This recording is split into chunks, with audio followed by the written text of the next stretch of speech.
Hello dear students, Kardam sir रिगालिटी channel में आपका एक बार फिर स्वागत है। आज मैं आपके लिए क्लास 12 सब्जेक्ट ज्योग्राफी जिसका कोड 029 है, उसकी बुक फर्स्ट मानव भूगोल के मूल सिद्धांत का चैप्टर 7 परिवहन एवं संचार की वीडियो लेकर आया हूँ। डियर स्टूडेंट्स, जो परिवहन संचार के बारे में जो पिछला पार्ट था उसमें भी उसके बारे में बता दिया गया था, और इसकी जो परिवहन संचार है इस पार्ट की इम्पोर्टेंस काफ़ी अधिक है क्योंकि यह दोनों बुक्स में ही है। और जो बुक फर्स्ट है जिसका अभी मैं आपको बताऊंगा उसमें वर्ड के बारे में बताया गया है, उसके डाटा उसका डिस्क्रिप्शन बताया गया है, जो कि परिभाषाएं दोनों में सेम है। और बुक सेकंड में इंडिया के बारे में चर्चा की गई है, परिवहन के बारे में।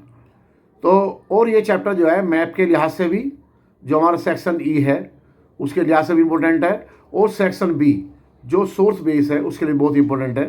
इसलिए चैप्टर को आप जो ध्यान से पढ़ेंगे समझेंगे। तो अब मैं शुरू करता हूँ। पहले इसकी परिभाषा जो पहले भी मैं आपको पिछली वीडियो में बता चुका हूँ। परिवहन का मतलब है व्यक्तियों और वस्तुओं को एक स्थान से दूसरे स्थान तक वहन करने, लाने ले जाने या ट्रांसपोर्टेशन की सेवा या सुविधा कहते हैं। जैसे मान लिया हमें एक जगह दूसरी जगह जाना है तो हमें यह सामान ले जाना है, तो जो भी हम इस्तेमाल करेंगे वो परिवहन कहलाएगा, जो भी साधन हम इस्तेमाल करेंगे। अब परिवहन जाल क्या है? परिवहन जाल का मतलब है जब परिवहन मार्ग, सड़क हो, रेल हो या कोई सा भी यातायात के साधन हो, उसके रास्ते आपस में जुड़ जाएं, उसको कहेंगे परिवहन जाल। वे आपस में एक जाल से बना लेते हैं। परिवहन के प्रकार, ये 4 प्रकार का हो सकता है। एक स्थल परिवहन, यानी कि जो ज़मीन पर होता है, जैसे रेल है, बस है, कार है या साइकिल है, बुग्गी है, कोई भी चीज़ हो तो वो स्थल परिवहन में आएगा। दूसरा जल परिवहन, जो पानी के अंदर जो चलते हैं, जैसे पानी के जहाज, शिप हैं या नाव है, बोट हैं या स्टीमर हैं। और ये जो है वस्तुओं के लिए भी और यात्रियों के लिए भी, दोनों के लिए ही कार्य करता है। वायु परिवहन, वायु परिवहन जो है वो ये भी जो है राष्ट्रीय अंतर्राष्ट्रीय हो सकता है। और एरोप्लेन, हेलीकॉप्टर इत्यादि इसके जो उदाहरण हैं यूज करते हैं। और पाइपलाइन होता है हमारा पाइपलाइन, इसमें हमारा पेट्रोल पदार्थ है या डीजल है, पेट्रोल है, गैस है, पानी है, और कुछ देशों में दूध का भी इससे पाइपलाइन से इस्तेमाल करते हैं, या सीमेंट लिक्विफाइड है या कोयला लिक्विफाइड करके उसको यूज करते हैं, पाइपलाइन। अब हम स्थल परिवहन की बात करेंगे। स्थल परिवहन जैसे हमने बताया कि खाली ज़मीन पर ही इसका कार्य होता है, पृथ्वी पर ही। तो इसमें हम सड़क और रेलवे 2 भागों में बांटते हैं फिलहाल।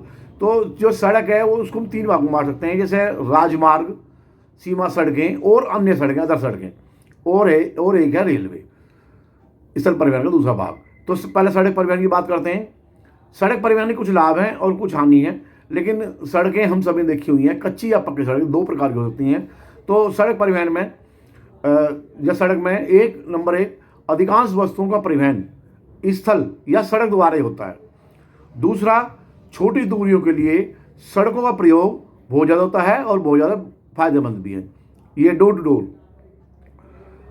नंबर 3, कच्ची सड़कें निर्माण की दृष्टि से सरल होती हैं लेकिन ये अस्थायी होती हैं। और नंबर 4 है, सड़कें किसी भी देश की इकोनॉमी या टूरिज्म को ये महत्वपूर्ण रोल जो है इसमें ये प्ले करती हैं। और अगर हम इसके नुकसान की बात करें, जैसे सभी ऋतुओं में यह प्रभावशाली नहीं होती, सभी मौसमों में। जैसे बरसात में, बारिश में जो है यहाँ पे वाहन चलाना बहुत मुश्किल है, और कच्ची सड़कें तो अक्सर जो है वो टूट जाते हैं। कई बार जो है पक्की सड़कें भी जो उसमें बह जाती हैं या टूट जाती हैं। और इनका रखरखाव, सड़कों का रखरखाव बहुत महंगा होता है, खर्चीला होता है, और इनको बनाना भी काफ़ी जो है पूंजी लगती है। सड़कों पर जाम लगना विभिन्न शहरों में ये बहुत ही आम बात है, और जिससे समय की और धन की बहुत बर्बादी होती है। विकसित देशों में तो सड़कें बहुत हाई स्टैंडर्ड की क्वालिटी की बनाई जाती हैं, जो कि विकासशील या अल्प विकसित देशों में ये सड़कें इतनी क्वालिटी की नहीं होती है, लो क्वालिटी की पाई जाती हैं। अगर पूरे संसार की बात करें तो सड़कों की लंबाई लगभग 150 लाख किलोमीटर है, जिसका 33% भाग पूरे विश्व की सड़कों का 33% भाग जो है नॉर्थ यूएसए में ही है, उत्तरी अमेरिका में ही है। तो अब इसका एक है सड़कों का महामार्ग, हाईवे। हाईवे किन्हें कहते हैं? हाईवे वे पक्की सड़कें हैं जो दूर स्थित स्थानों को आपस में जोड़ देती हैं, और इनकी कुछ प्रमुख विशेषताएं हैं। जैसे इनकी चौड़ाई कम से कम लगभग 80 मीटर होती है। ये सड़कें देश के प्रमुख नगरों, पत्तनों और हवाई अड्डों को जोड़ देती हैं।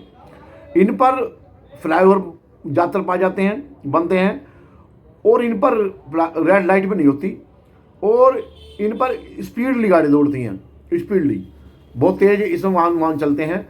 इसलिए इन पर जो स्लो वाहन या छोटे वाहन अलाउ नहीं होते। इनके किनारे पर रेलिंग लगी होती हैं ताकि न कोई क्रॉस ना कर सके, और क्रॉसिंग के लिए अगर करना है तो या यू टर्न या क्रॉसिंग के लिए पॉइंट हमारे इसके फिक्स होते हैं। इनका निर्माण हाई स्टैंडर्ड क्वालिटी से किया जाता है, और इनका रखरखाव भी अच्छी तरह होता है।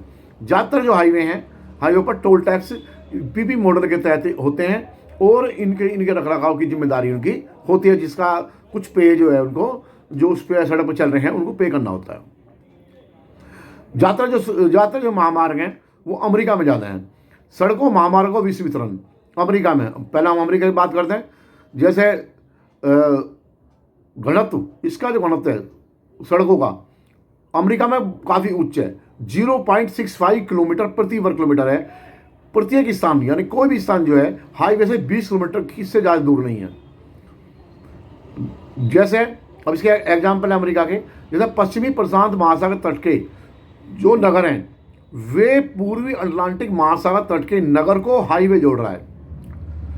दूसरा एग्जाम्पल, उत्तर में कनाडा के जो नगर हैं वे दक्षिणी मैक्सिको नगर को जोड़ते हैं हाईवे। तीसरा हाईवे है ट्रांस कनाडियन महामार्ग के नाम से है।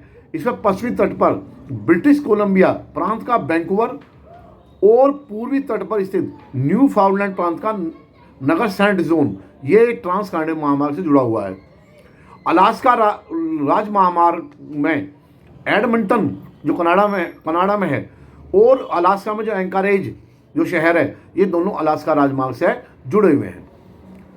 अब यूरोप की बात करें, यूरोप में वाहनों की संख्या ज़्यादा है और महामार्गों को विकसित किया जाता है। लगातार महामार्ग हैं, लेकिन यहाँ पे वाहन ही बहुत ज़्यादा हैं, लेकिन इसलिए यहाँ जो रेल मार्ग और जल मार्ग, इसको महामार्गों के सड़कों को बहुत ज़्यादा कंपटीशन देते हैं। अब रूस की बात करें, महामार्गों का जाल है यहाँ पे भी, और स्पेशली यूरोप के पश्चिम में स्थित जो औद्योगिक प्रदेश है, इंडस्ट्री एरिया है, वहाँ पे बहुत ज़्यादा है। यहाँ पर क्षेत्रफल रूस में ज़्यादा क्षेत्रफल है, तो ज़्यादा होने से यहाँ रेल मार्ग ज़्यादा महत्वपूर्ण है सड़कों के मुकाबले। चाइना की बात करें, चीन की महामार्ग प्रमुख नगरों को जोड़ते हुए यहाँ पे क्रिस क्रॉस बनाते हैं, यानी कि एक के ऊपर एक होते हैं यहाँ पे महामार्ग। जैसे चीन की शांसो एक शहर है, वियतनाम सीमा के पास है, वो संघाई मध्य चीन, ग्वांगजाओ दक्षिण में और बीजिंग उत्तर में, और ये इसको जोड़ देता है। और दूसरा महामार्ग चेंगडू जो है लहासा, ये तिब्बत क्षेत्र में आपस में जोड़ता है। अब बात करें अफ्रीका की, अफ्रीका में अल्जियर्स उत्तर में को कोनार्की गुयाना से जोड़ता है, और कैरी को केपटाउन जो है महामार्ग जोड़ता है। अगर भारत की बात करें, भारत में बहुत हाईवे बने हुए हैं, तो इसमें एक सबसे लंबा हाईवे, लॉन्गेस्ट हाईवे है जो एशिया का, वो NH7 है। NH7 जो वाराणसी से कन्याकुमारी को जोड़ता है और लॉन्गेस्ट हाईवे है। अब दूसरे परिवहन की बात करें, सड़क के रेल मार्ग जो है लंबी दूरी और स्थूल वस्तुओं को और यात्रियों को एक स्थान से दूसरे स्थान पर ले जाने की एक बहुत ही शानदार और स्थल सुविधा है, परिवहन की एक प्रमुख विधा है, और ये बहुत सस्ती है और आसान भी है। इसमें रेल लाइनों की जो चौड़ाई है वो गेज में होती है, प्रत्येक देश में जो अलग अलग है। जैसे बड़ी लाइन है वो 1.5 मीटर से अधिक है, छोटी लाइन है 1 मीटर की होती हैं, और मानक स्टैंडर्ड जो 1.44 मीटर की होती हैं। और टोटल अगर रेलवे का देखा जाए, रेल मार्ग का, तो यूएसए नॉर्थ यूएसए में 40% भाग पूरे विश्व का वो यहीं पर ही है। पार महाद्वीप रेल मार्ग, अब पार महाद्वीप रेल मार्ग किन्हें कहेंगे? उन्हें कहते हैं जो पूरे महाद्वीप से गुजरते हो, किसी एक महाद्वीप से पूरे से गुजरेंगे वो, एक छोर दूसरे छोर पे। इनका निर्माण आर्थिक रूप से, राजनीतिक रूप से और अन्य कारणों से लंबी यात्रा की सुविधाओं को ध्यान में रखकर किया जाता है। जैसे प्रमुख जो महाद्वीप रेल मार्ग हैं उनमें पार साइबेरियन रेल मार्ग जो कि रूस में है। ये ध्यान रखना कि जो ये है जो पार महाद्वीप रेल मार्ग हैं, तो ये जो है ये आपके मैप में भी हैं इम्पोर्टेंट, और जो है इसमें भी हैं, सेक्शन बी में भी हैं। तो इनको आप ध्यान से पढ़ना है, इसे क्वेश्चन भी आता है अलग से भी, सेक्शन सी में और सेक्शन डी में भी। तो अब जैसे इसकी बात करें पार साइबेरियन रेल मार्ग की, इसमें आपको क्या करना है, इसमें आपको जो एक तो पहली जगह कि कहाँ से स्टार्टिंग पॉइंट है इसका, और जो लास्ट कहाँ है इसका स्टेशन, ये भी आप क्या रखना, बीच में कहाँ कहाँ होकर जाती है। ठीक है भाई, इसी कुछ इंपॉर्टेंट बातें याद करनी, यही बात याद रखनी, ज़्यादा नहीं है इसमें। जैसे पास साइबेरियन रेल मार्ग है रूस में, तो भाई ध्यान रखेंगे। दूसरा जो है पश्चिम में सेंट पीटर्सबर्ग से जो स्टेशन है वहाँ से लास्ट है इसका पूर्व में व्लादिवोस्तोक, और बीच में स्टेशन पड़ते हैं मॉस्को, कजान, ट्यूमिन, नोवासिविर्स्क, चीता और खबरोवास्क हैं। यह विश्व का सबसे लंबा 9,322 किलोमीटर लंबा रेल मार्ग है और पूरी तरह से इलेक्ट्रीफाइड है, बिजली का है और डबल लाइन पे है। रास्ते में इसमें यूराल पर्वत और ओब और येनिस नदी भी आती है, इसे पार करता है ये। दूसरा रेल मार्ग है इंपॉर्टेंट हमारा पार कनाडियन रेल मार्ग, ये कनाडा में है, जो नाम से पता चल रहा। लंबाई इसकी 7,050 किलोमीटर है और ये पूर्व में हैलिफैक्स पहला स्टेशन है और लास्ट का स्टेशन इसका वैंकूवर है, पश्चिम में प्रशांत तट पर पूरी तरह जोड़ देता है। उसे बीच में स्टेशन है मॉन्ट्रियल है, ओटावा है, विनिपेग है और कैलगरी है। इसका निर्माण 1886 में हुआ था और कनाडा की आर्थिक धमनी भी है। नेक्स्ट अगला है संघ और प्रशांत रेल मार्ग। न्यूयॉर्क अटलांटिक तट पे से शुरू होकर के ये प्रशांत तट पे सैन फ्रांसिस्को को जोड़ता है, न्यूयॉर्क से ये सैन फ्रांसिस्को को जोड़ देता है ये। तो इसमें बीच में स्टेशन जो पड़ेंगे इसमें क्लीवलैंड, शिकागो, ओमाहा, इवास, ओगडन, सैक्रामेंटो ये पड़ते हैं। और इसका अगला है नेक्स्ट है ऑस्ट्रेलियाई पार महाद्वीप रेल मार्ग, जैसे पता चल रहा है ये ऑस्ट्रेलिया में है। इसका पहला जो स्टेशन है वो पर्थ है पश्चिम में, और जो लास्ट में है इसका स्टेशन सिडनी है पूर्व में। हालांकि मेलबर्न तो भी जोड़ रहा है आजकल। इसमें बीच में कलगुल्ली, ब्रोकन हिल्स, पोर्ट अगस्ता इत्यादि स्टेशन आते हैं। अगला है ओरिएंट एक्सप्रेस। ओरिएंट एक्सप्रेस ये पेरिस से इस्तांबुल को जोड़ता है। उसके बीच में स्टेशन है ये Strasberg, Munich, Vienna, Budapest, Belgrade आते हैं। तो देखो इनके अलावा भी और भी इसमें रेल मार्ग दिए हुए हैं या महामार्ग दिए हुए हैं, तो आप इनको जो है और देख लेना। हालांकि इंपॉर्टेंट है वो हम बता रहा हूँ, सीबीएसई में आए हुए हैं। तो जल परिवहन सबसे सस्ता साधन है और इसके निर्माण के लिए या कार्य के लिए या रख रखाव के लिए कोई भी पैसा खर्च नहीं करना पड़ता और सभी दिशाओं में टर्न हो सकता है। इसमें लंबी दूरी के लिए अगर देखा जाए तो वायुयान, रेलवे, सड़क से भी सबसे सस्ता साधन यही है। और इसमें भारी सामान बड़े बड़े कंटेनर में आराम से पहुंच जाता है और उसमें फ्रिज वगैरह भी होते हैं और आराम से आदमी चला जाता है आराम से। तो ये बहुत ही आसान है और सबसे सस्ता साधन है। उत्तरी अटलांटिक समुद्री मार्ग, जिसे हम वृहद ट्रंक मार्ग भी कहते हैं, इसका एक पार्ट है उत्तरी अटलांटिक समुद्री मार्ग या वृहद ट्रंक मार्ग, पेपर में आया कई बार। तो ये क्या है, उत्तरी पूर्वी अमेरिका को ये पश्चिमी यूरोप से मिला देता है, उत्तरी पूर्वी अमेरिका को तो, और पश्चिमी यूरोप का आपस में मिला देता है। इसके सब पूरे संसार का, पूरे विश्व का 25% व्यापार इसी मार्ग से होता है। ये बहुत ही व्यस्त, बहुत ही बिजी है और दोनों ही तटों पर बहुत ही शानदार पत्तन और पोताश सिरे की सुविधा उपलब्ध होती है। इसमें सुएज नहर ये बहुत इंपॉर्टेंट है। सुएज नहर यह 1869 में बनी मिस्र में और 160 किलोमीटर लंबी है और 11 से 15 किलोमीटर तक गहरी भी है। यह भूमध्य सागर को लाल सागर जोड़ती है और यूरोप को हिंद महासागर में एक नया रास्ता बनाती है, मिल जाता है। मतलब पहले तो बहुत घूम करना पड़ता था, लेकिन अब जो इसमें काफ़ी समय बच गया है और काफ़ी टाइम इसमें बचता है, काफ़ी पैसा बचता है। तो ये उत्तर में जो है ये कहाँ शुरू है, इसका भी यही ध्यान रखना आपको, कहाँ से है कहाँ से खत्म है, बीच में कौन कौन से पॉइंट आते हैं, ये आपको ध्यान रखना। ये 69 में है मिस्र में 160 किलोमीटर लंबी और 11 से 15 मीटर गहरी है। ये भूमध्य सागर को लाल सागर जोड़ती है और यूरोप को हिंद महासागर में एक नया रास्ता बनता है। उत्तर में पोर्ट सईद और दक्षिण में पोर्ट स्वेट जो है ये इसके पॉइंट हैं। तो आपको जो है पता है तो इसके ध्यान रखना, बीच के भी याद रखने हैं। अगला है पनामा नहर। पनामा नहर का निर्माण जो यूएसए ने किया था इस संधि में, और ये पनामा नगर अटलांटिक महासागर पूर्व में है और प्रशांत महासागर पश्चिम में कोलोन यानी कि पनामा को कोलोन से जोड़ती है। यह 72 किलोमीटर लंबी है और न्यूयॉर्क व सैन फ्रांसिस्को के बीच की दूरी इससे 13,000 किलोमीटर भी तक कम हो गई है। अब नेक्स्ट है तुम्हारा राइन जलमार्ग। राइन जलमार्ग क्या है? यह भी बहुत इंपॉर्टेंट है। यह स्विट्जरलैंड से निकलकर Germany, France, Netherlands, Germany, Austria, Liechtenstein और बेल्जियम से होते हुए उत्तरी सागर नॉर्थ सी में गिरती है। और ये एल्पस पर्वत जो है इसका आल्पस दक्षिण स्विस में इसका उद्गम स्थल है।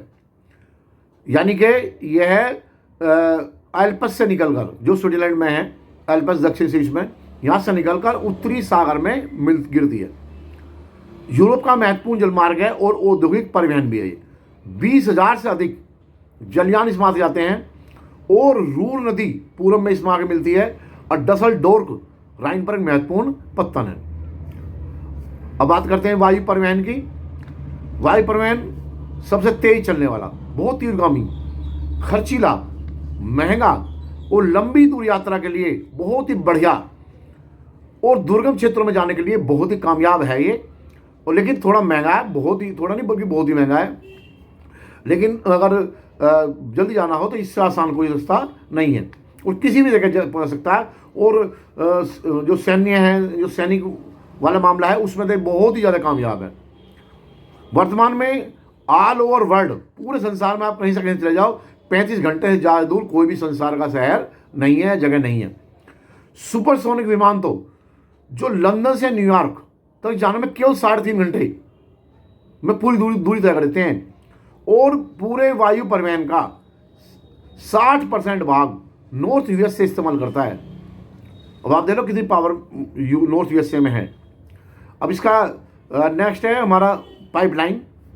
पाइपलाइन में आप कौन कौन चीज़ ले जा सकते हैं आप चीज़ें, जैसे पानी तो सब जगह जा ही रही, पेट्रोलियम पदार्थ हैं, नेचुरल गैस है, वाटर है, लिक्विफाइड कोयला, लिक्विफाइड सीमेंट ये भी है। और न्यूजीलैंड में तो फार्म हाउस है, दूध के फार्म है, वहाँ से जो है दूध भी सप्लाई होता है न्यूजीलैंड में। बिग इंच एक पाइपलाइन है जो मैक्सिको खाड़ी से तेल आती है। नॉर्थ यूएसए में 17% का जो काम जो है पाइपलाइन से होता है। अब आपका एक टॉपिक संचार है। संचार मैंने बता दिया, अपने भावों को या अपने विचारों को एक जगह दूसरी जगह प्रेषण करना या भेजना या पहुंचाना, वो संचार कहलाता है। उसके बहुत सारे तरीके मैंने आपको बताए थे पिछले वाले चैप्टर में, ज़्यादा उसकी इसलिए बात करने की ज़्यादा मेरी रास्ता नहीं है। तो इसमें एक मैन है इसमें उपग्रह संचार। उपग्रह संचार क्या है? जो आजकल जो सैटेलाइट है, ऊपर कृत्रिम सैटेलाइट है, वे सभी देशों में भेजे हुए हैं और इनसे इंटरनेट वो बहुत ज़्यादा कनेक्टेड हुआ है। इतना कनेक्टेड हुआ है कि 100 से ज़्यादा देशों के 1,000 करोड़ लोगों को जोड़ रहा आपस में इस समय। यह उपग्रह द्वारा संभव है कि 500 किलोमीटर का खर्चा संचार का, जो पहले खर्चा 5 किलोमीटर होता, अब उपग्रह से 5,000 किलोमीटर के खर्चे के बराबर हो गया है।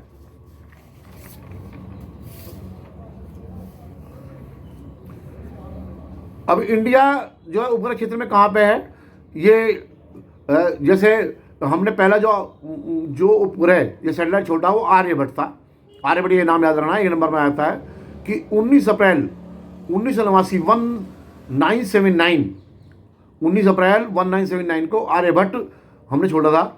उसके बाद 1989 में 1979 में भास्कर फर्स्ट, उसके बाद 1980 में रोहिणी, उसके बाद 18 जून 1981 को एप्पल और भास्कर, चैलेंजर, इनसैट की सीरीज 1B और ने दूरदर्शन रेडियो को बहुत प्रभावी बना दिया। और इसमें अब तो चंद्रयान और बहुत सारे छोड़ रखे हैं।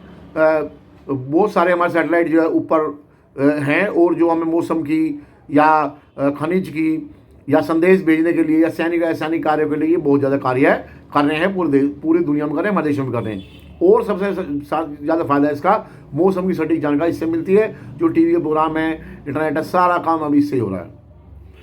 एक है साइबर स्पेस इंटरनेट, ये टॉपिक है आपका। इसमें भेजने वाले और प्राप्त करने वालों के खुद का कुछ लेना नहीं पड़ता, खुद के शारीरिक संचलन के बिना कंप्यूटर पर सूचना भेजी और प्राप्त की जाती है। यह विद्युत अंक की दुनिया है, इसे इंटरनेट कहते हैं। यह इस समय दुनिया के हर कोने में उपलब्ध है, चाहे वो पानी हो, चाहे जल हो, थल हो, आकाश हो, पाताल हो, कहीं पर भी हो, इंटरनेट हर जगह उपलब्ध है। 1995 में इंटरनेट यूजर पूरी दुनिया में 5 करोड़ थे, 2000 में 40 करोड़ और 2010 में 200 करोड़ हो गए हैं। और आप इस समय 2025 चल रहा है, तो इस समय समझ सकते हो कितने करोड़ जो लोग हैं वो इंटरनेट का यूज कर रहे हैं। तो इसमें ज़्यादातर जो यूजर हैं USA, Britain, Germany, Japan, China, India में हैं। और इसमें हम बहुत सारी सुविधाएं हम इससे प्राप्त करते हैं। Email, e commerce, e learning, e education, e administration, fax, TV, radio, उससे भी बहुत आगे पहुंच गए हैं। यानी कि कहने का मतलब ये है कि यूज इन ऑल प्रॉब्लम्स ये जो है हो गया है, वो सभी तरह का ये कार्य इस समय इंटरनेट कर रहा है। जो मैं आपसे बात कर रहा हूँ ये भी इंटरनेट के द्वारा ही संभव हो पा रहा है। तो अब ये पार्ट अब खत्म हो गया है, तो अगली जो नेक्स्ट वीडियो में एमसीक्यू की इसी पार्ट की बनाऊंगा।